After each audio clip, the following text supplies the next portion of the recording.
little quieter across the Smokies right now, live on Gatlinburg, Ripley's Aquarium of the Smokies. Dry pavement across much of the area, but we have had some scattered showers through southeast Kentucky this evening. A few more trying to develop still down the I-75 corridor, Southern Plateau, Southern Valley. They're moving north and eastward, weakening some, but there are still a few flashes of lightning showing up near Spring City, and that's moderate rain working its way into Roane County. So heads up, Harriman, Kingston, you'll probably be hearing this on your roof pretty soon. Some storms as well between Athens and Decatur. That's moving right parallel to I-75. These will continue to weaken, though, over the next couple of hours, and looks really quiet after about 1 o'clock in the morning. It's another hour and a half or so. Still very muggy. 78 here in Knoxville, 77 in Gatlinburg, and 75 in Dandridge. And don't have to tell you, if you've been outside, certainly a sticky to tropical feel across the entire board.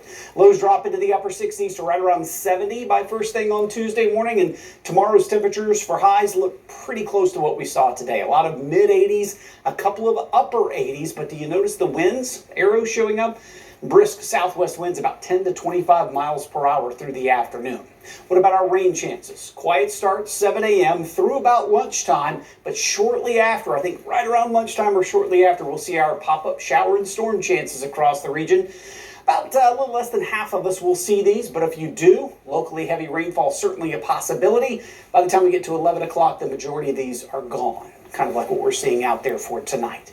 Then as we go through later in the week, we'll do it again for Wednesday. Very similar pop-up shower and storm opportunities. Still keeping an eye on Thursday. The opportunity of some stronger storms ahead of a cold front moving through. That front, though, weakens. It kind of falls apart as it gets closer to the area, but it still could provide enough lift to maybe produce some damaging wind gust type storms, something we'll watch. But again, even with that front moving close to the area, as I mentioned, it dissipates, so we don't see a big change in the air mass. It doesn't get really dry behind it, low humidity values. We'll stay in that sticky to tropical range really right through next week, and that kind of leads to our next weather maker, which is this big dome of high pressure, which is going to encompass the eastern half of the U.S. Couple of things it does. Under high pressure, you get sinking air. You need rising air for clouds and storms to form, right? So a little less likely we'll see storm chances. So a drier pattern coming up. But with sinking air, you also get warming air.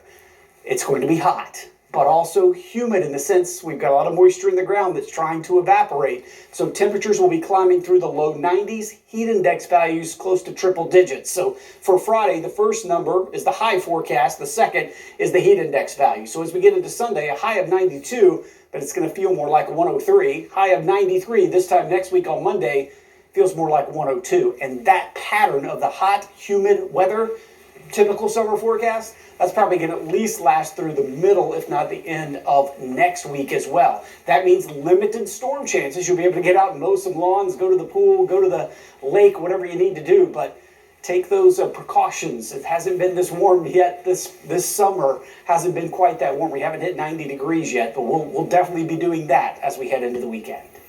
I know it gets that hot.